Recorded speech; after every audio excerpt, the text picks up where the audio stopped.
Hallelujah, hallelujah, hallelujah. Nyankopon asomdwe enka mu nyina.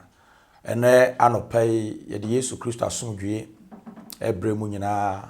Ye ka kire mu nyina se Yesu asomdwe enka mu. Se na Bible se ebra Yesu wuye na osore ye no. O hie suafo no ka kire mu sa asomdwe enka mu. Hallelujah. Amen. Enti anopai onyankopon asomdwe enka mu nyina. Ene ye ba na ye de nyankopon asem abremo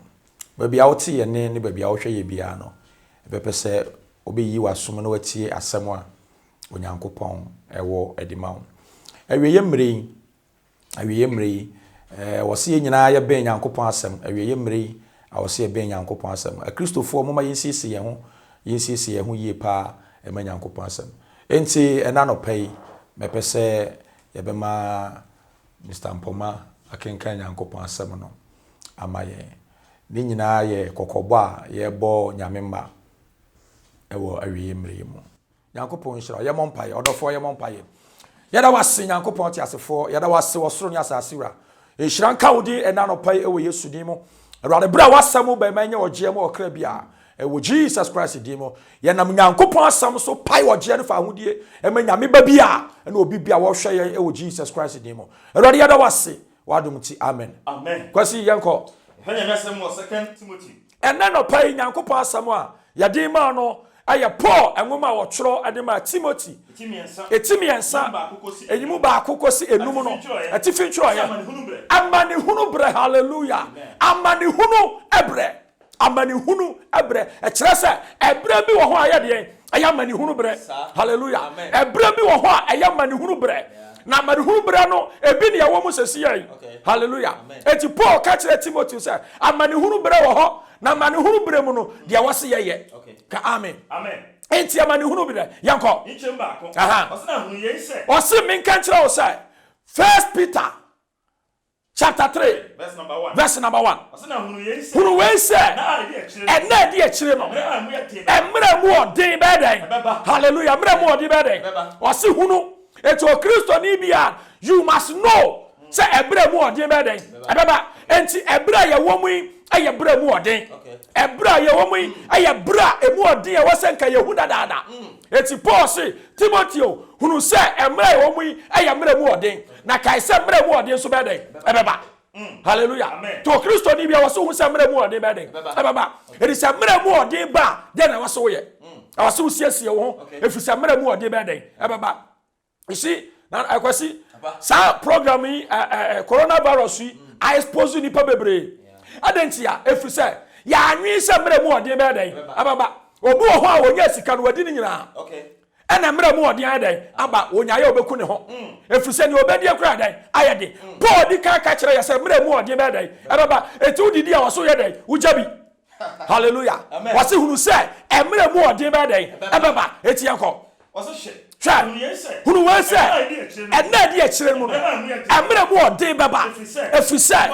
enipa be ya hopefo hallelujah wase hunu se emre di e kire no enipa be ya de ahopefo ye kase nipa be ya hopefo a kire se won de wo pe won ko wo onyaya ne ko won ko na wa ye yie onyaya ne ka wiase sika nyina ye won dia onyaya ne ka Ghana gapade nyina ye won dia enipa bi wo ho a wo mo de o mo adwen no enti ye wase ye hunu se emre mu odin be den ebeba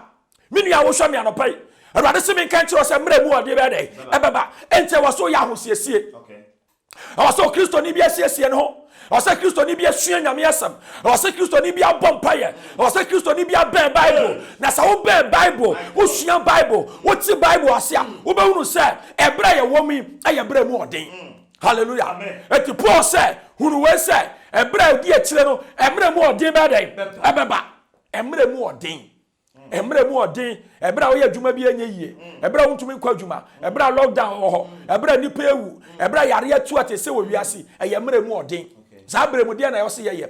wo se ye hu ni dadaada hunu we se emre di akire no emre mu odin be dey ebeba yakọ nipa be sika pefo wo se enipa be ye sika pefo hallelujah twen wo se awie ye bre no enipa be dey sika pefo ka amikase nipa be ye sika pefo ebiru be pesika ebiru be pejapade obeku afane ye wodia hu we se ene di di akyire no emre mu odin beba efiri se enipa beye sika pefo hallelujah enipa beye sika pefo abusuafo Ghana fo beye sika pefo tie enane na ansa osanso ndra enane na ansa moti se akwa bi ase wo ye hwan wo konfo osanso de ya oyi nkonya no kunipa nko anson edom wasie na bosonda mu eye nkonya eyi sika hallelujah nipa na ekohokope sika no da bia nipa ko enu nti no oguso aye ne awoye no nipa be sika pefo nipa be do sika sene Nyankopon nipa be do japade asene Nyankopon but awurade se memra meka nti o se ebra ye wo mu ye wiye bre na ebra wo mu enipa be do sika sene Nyankopon yanko ahohofo ba se enipa be ya hohoafo nipa be hohoa wo ho ebra ye wo mu nipa be ya hohoafo hallelujah to aso ahantafo wase ebra ye wo mu enipa be ya hantanfo enipa mu ade enipa be dwe nipa be didi mpanimfo atam ahantanfo enne enya nwanwa se nipa ya hantan nipa bi ho ye ntuomfo nipa bi ho ye nkasa nkyeremo efise ono de bible na kadada so mo be ya hantanfo nipa mu ade baba wiase hallelujah to ya kristo ni na nipa mu ade baba wiase na ya ensesa ya nwanwa nipa mfa nipa nya hwea sesa ya nwanwa efise ya wura ya bremu nsenkyerene ka amen wase nipa be ya hopefo awohoahoafo yanko abususankafo nipa be ka bususam abusuya so kinkan bible ya kinkan ya kire wo se bre wo mu ya wiye bre efise ebre wo mu na nipa ka bususam ebre wo mu na nipa dosi kasere ni nua ebre wo mu na nipa pre japade anyina nipa be ya hopefo sika pefo hallelujah yanko enipa be ya hantanfo enipa be ka bususam awofo asem ho afọ wase awieye brani mu no awofo ankwara so be ya den ewo mo awofo so minu aba ma ha wo ba na wawo nu na wonya yanko o den kranta twitwa no o ba awurade a kawurade ma na so ye mre wase awieye brani mu emofura ni nipa aso be ya den etu ya kristo ni ebre bi beba wo kasem obi ene ho obetie sa brenu no man kasa de ne Nyankopon aye sa na ye tie awurade di ka kire dada sua bible no na hunu se bre wo mu enipa be ya hopefo yakọ boniayefo wote ye wose bre wo mu nipa be de boniayefo me ba so kan ni nyina biem na kan ne tentebra na hunu ye se wose hu we se ena di akire no emre mu odin baba efise enipa be ya hopefo enipa be sika pefo enipa be hohoahoafo nipa be ya hantan enipa be kabususam enipa be ya ahofu asam asodefo boniayefo ha wote ye wose awieye mre nipa be ye boniaye esenanum a ena okai banade ne firi nanum a wonkai wo biem ye enne de ya wura ho pa ne se enne Ghana ha social media ukọ ahwa YouTube ukọ ha ukọ WhatsApp nipa eka manfo ho asam kwasi now tie sofo na ne ho information nyina ne de ama media ne de ama radio eye de nya obi na de koy sa nipa no de koy no enya boni aye sa because that time no a woni sofo ne wo ho ne de wa mfo sofo ne information bi anya dai ama ena de wa free ne nchen wa ko nipa foforo ho nti wo de onipa information nyina koma no anipa so masese na otie nipa be ye boni aye fo wo ya de ma nipa nso nani kai on kai wo ya de ma nipa nya ne fe da wo twa uti mo obi we kura anya ne fe nipa be ye hopefo nipa be ye boni aye fo minu adofo me ka kire wa no pese awurade se awieye bre no nipa be ye hopefo nipa be boni aye fo but wo hwe me de me ka kire wo se me nya obi a wo ye boni aye me nya boni aye ni oyi be obi ye bibi ma wa ma wani nso obi ye bibi ma wa kai ne obi aya ma me nya boni aye ene nipa ye boni aye but me ka kire wa wo hwe me anopɛ se me nya boni aye ni obi ayama no kai ni obi aye hallelujah kai ni obi ayama ena no obi ma 1 cedi no ode ma wo no se sa da no wanhia 1 cedi na bia nka asembeto nanso enenam se wunya 10 cedi nti eye wo se de o ma 1 cedi no wa anya hwe boni aye hallelujah boni aye ena baba wa woni ni kru tifie ena de be ma ntumi nyibi emfa ma oba no na anya bi nti ena wo se oba aware ya no kura meja no tie eye boni aye enanu no no wo bi ni de na no ni di but now no need the say ya ne de wo de na fa bra no na de wo dwane na de aware no nya ya begai na de wo nya ya no begai na afo ye eye boni aye hallelujah and na sofo ye boni aye a Christopher ye boni aye nipa ye boni aye ne wa ye ma no wonkai nipa be ye boni aye fo me pa bon say wo hwa media say want Jesus Christ didi a me nye boni aye hallelujah me nye boni aye afise boni aye nye obi ye bibi ma wa kai ne obi aye ma hallelujah mini aba ma kai say nye obi ne kofa wo fira kurase bankran yankasa ta wo kanwuram but obi ne hu mobo na okofa wo fira kurase do ba ye ene nyame aye wadom no wa page wasi ba bi a me nka so onipa na anya hwe hallelujah eye boni aye ko san nipa no do bankran no se wanfa wa mba ka bia sa ta wo kanwuram ka sa ta mo do hallelujah amre bi me ko makurase me hwa nipa bi wo ho me no mo si su ko school ebi no madane nkwakorafo pa awurade hallelujah obi odi me bankra na aboa me on makurase obi na befa me fira kurase de me bankra enne no mabeda no sofo ana meti hai hallelujah enti ne obi ayama no ba bia nyame di waduru no menka so onipa na anya hwe ko se nye nipa no a enka wonim se tamu gina bre hallelujah okwa brochira ebi no mabeto ya befa ebi no kwa brochire wodi no kodura brochire a onya adwuma ya na wahwire si ukon so onya adwuma ya ogro ho obetwa kotia ma osesi am ya de waba hey boni aye so obi atiti ne mawura mu abafu akwa brochire na okodura brochire wonya sikenti ese de sanipa no wonya yakra nka aba me de na bagana aye boni aye wan so ya wakatu ya baba hallelujah because obi bia wo boni aye bia wakatu ya baba Bible say Yesu Kristo kachire enipa du no sam yare wase me say enipa du yare enkro ne wai enkro ne ye boni aye oh Yesu asa yare we ne ye den yare ya Yesu asa hallelujah enipa be ye boni aye fo menua ba ko ati fi ntro wase ahosiesie Yesu benche wase ni pa den Yesu benche wase ni pa den nipa siesie ne ho menua ba ma siesie wo ho because ebre wo mu eye brebone siesie wo mu efise Yesu ba siesie wo ho efise enche na ne obeba na ba siesie wo ho efise enche na wiase kwawiye siesie wo ho Yakob ose na sade ne bo hyetie no sade Nyankopon bo hyetie no ya twa wasoro foforo ne asase foforo atene na etimu enti adofo enam se mo twa we enti mo modin mo hu se oni kikaye ni din ani dam awo nanim awo asundwie mu ko na mumu ye Nyankopon mo Awurade abojo chere ne se nkwaje sade yen nua dofo Paul enso de ne nyansa a ode ama no twro mo no tie wose se Yesu Kristo bere na aso ebre na adan ebre na aso nto Kristo ni bia ehunu se ebre wo mu eye wieye bre siesie wo ho fa ho ma Awurade fa Yesu se wo Awurade no agye nkwa menua ba ma edi bia ne wo betumi agye wo wiase as for 12 wose di bia ni soro asase so ana asase ase etumi gi nipa nkwa agye Yesu Kristo din obi bia wo hwam ya nopai sa wongi Yesu Kristo ni ya ebre wo ho ma so bagye Yesu adi sa wonfa Yesu se wo Awurade no agye nkwa fa Yesu efri se ebre wo mu ye mere bone awiase awie ye bre ni sachira wadwen na bra Yesu Kristo nchen enche na ne obeba no ayden no aba enche na ne obeba na ayden abatie me ka kira wo se coronavirus edebe virus sha wagye Yesu Kristo dia enha woda Awurade nhyira wa no pai amen Awurade nhyira wa no pai mini atie ebra coronavirus be yakuni pasen ye yase sai 17 ana nanso tie yase yare bia ba wo no fo ho ba bi akum ni pa over 40 okay onse yante ho asem adentia yare be na de wo beko eye coronavirus ana yare be Yesu Kristo ma ya ba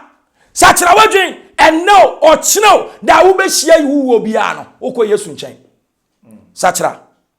Awurade nhyira wo amen Awurade moa wo amen Awurade kan ho amen me se menye boni aye ni because awieye mre Bible say nipa be ye boni aye fo menua be ma menye boni aye ni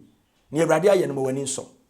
na bra Yesu Kristo nchen me kanfo Yesu Kristo ma ono nko ani Awurade ono nko ana ogefo so wo ba ne nchen a obejewo Awurade nhyira wo Awurade moa wo Awurade ba ensi wo yie e wo Yesu Kristo die mu amen amen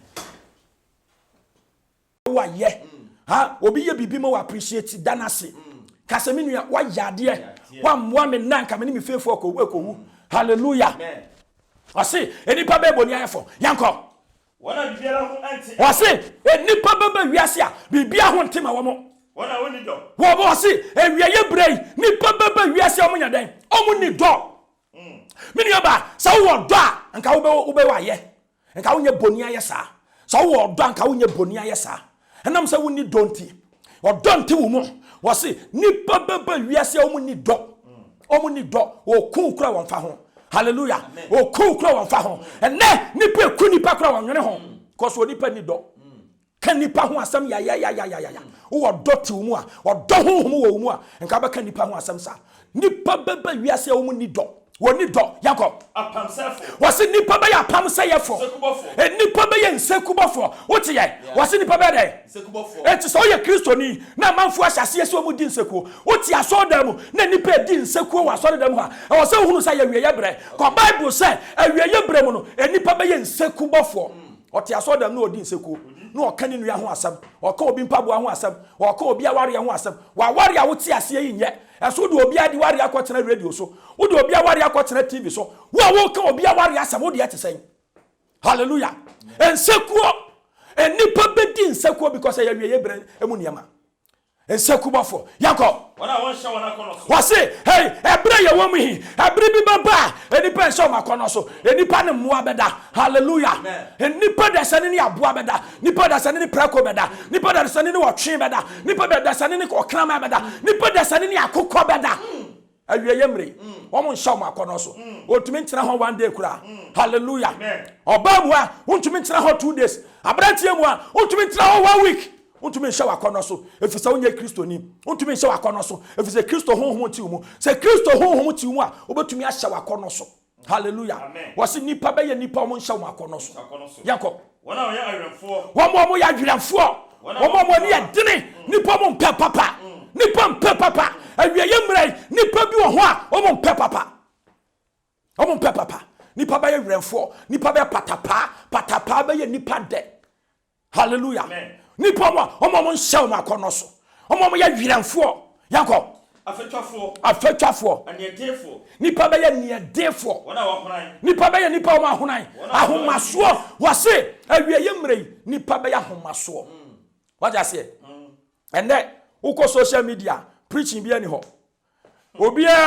show ne de wo na me wo Rolls-Royce me wo hwan me na mato V8 me na me dan ye first na obi ade unya nya kristo ni ye sofo unya nya kristo ni sofo nya nyame honhom na ti mu se nyame honhom ti mu a Yesu Kristo se monko wiase nyina monko ka sempa no enkyira bode nyina when your opportunity to radio so when your opportunity to TV so e ka lotto number ho asem hallelujah amen wo ka lotto number ho asem se nyame honhom ti mu a enka wonya sika akogire TV so ni radio so lotto number na akoka ho asem sofo mu a ukotu quotation wi ana wo ma lotto number wo ya sofo na ye wo ya nyame sofo ana wo ya bonsam sofo nyame honhom na ti mu ana bonsam honhom hallelujah sofo se nyame honhom na ti mu se nyankopon na afrewa when your opportunity akogire TV so kanyankopon asem kire wiase a no wo kire wo cars wo kire wo na wo yire to so wona wo yire na ho ofase na obi a hallelujah enipa awieye mrei abusiafo yenya ho hwe ko se awieye mrei yakọ ose wana odo anigide se no nyankopon wote ye wose awieye mrei nipa bedo anigide asene nyankopon ye enti se nyankopon kura firi suru sane ya enipa beko park akọhwe football ha ne kotoko ye emiri bi atwa mu ha ne kotoko osofo 1 pound tamo a wo ya sorry Sunday no 1 pound tamo a ha ne kotoko ne baba won se na be ma bi ani asodam ho okọhwe ha ne kotoko nipa bedo anigide asene nyankopon asem Shatawale hey na manfo nyina de akire wayo na manfo nyina de akire hey stone boy yo na nipa nyina de akire nyankopon asem wase nipa bedo anigide asini nyankopon asem etu ya sofo a emane nya onwanwa hallelujah omo ya onwanwa no eche se onim nyame asem ye de nya ya onwanwa ko bible no se awieye mrai nipa bedo anigide asini nyankopon asem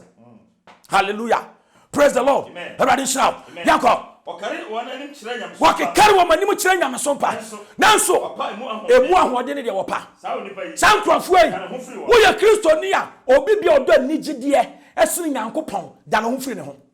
obi be ye sok osekuboni da no mfiri ne ho tie se ne wa makwan ama obi abetena ase eka obi hu asem a kire no sa pepepe na wo nso ye de hu asem beko ne akoka kire obi foforo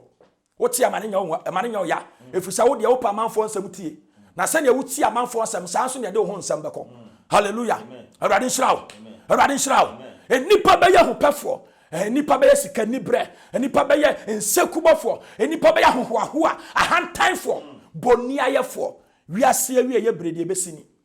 nipa bi wo ho a wo ye bibia ma na enso nani enye ne feda awurade nshirawo anopai awurade ma de kita obi a enso wani na obi aye ma so kanye obi aye awurade nshirawo anopai yanko Ejabako 1 Peter chapter 4 verse number 17 1 Peter 4:17 ko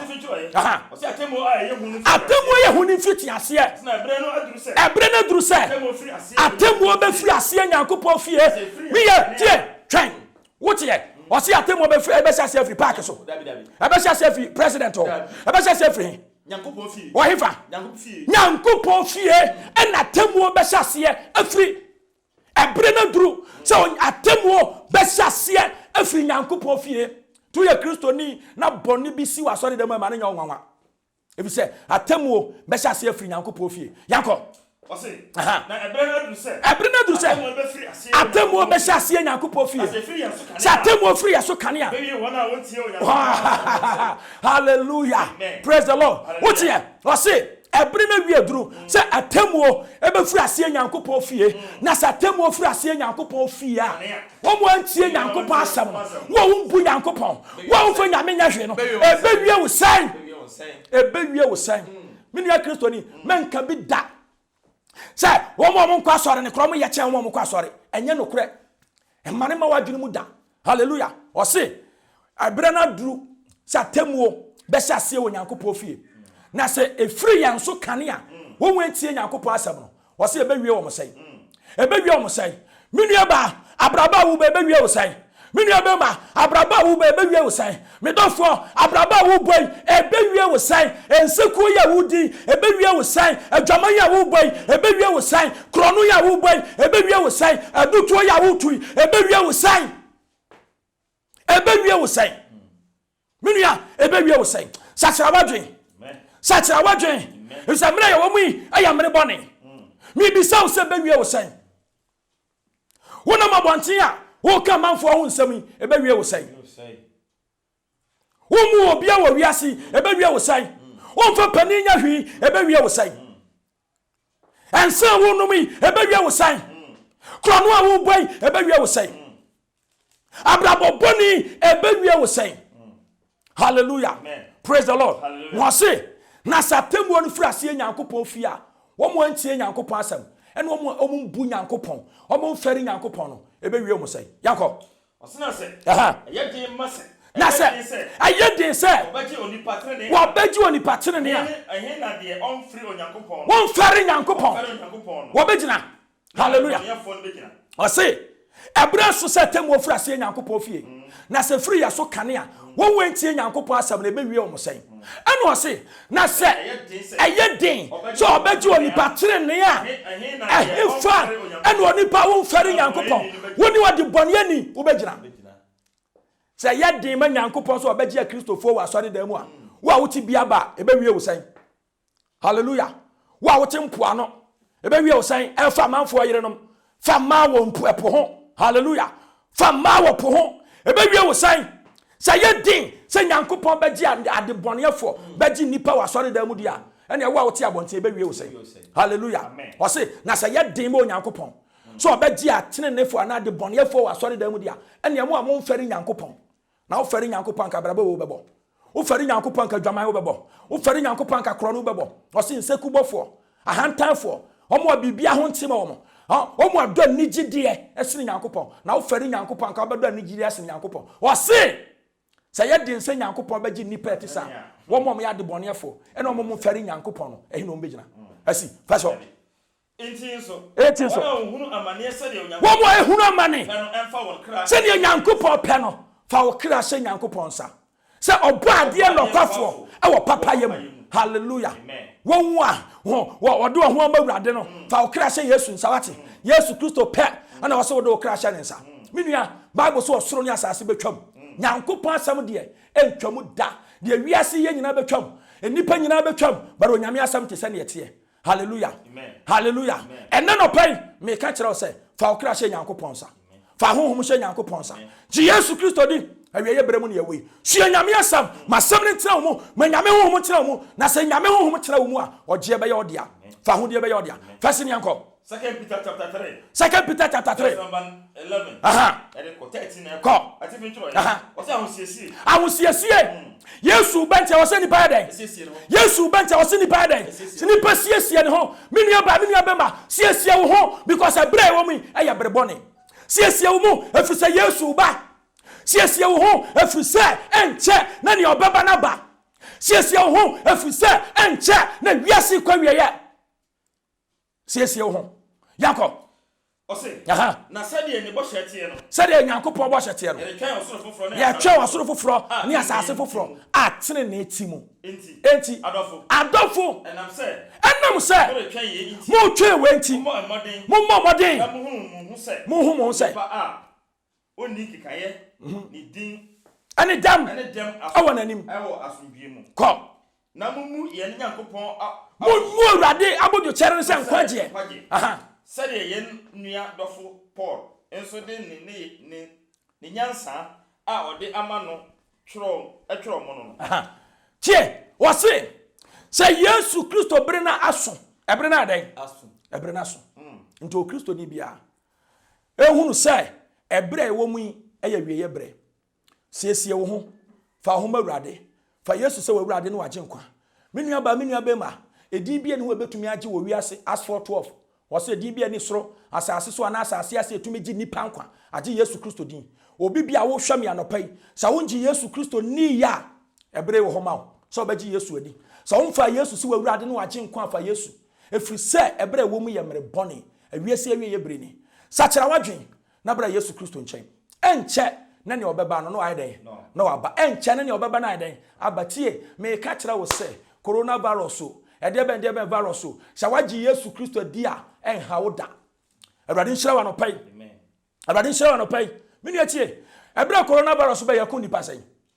ye yasesai 70 ana nanso tie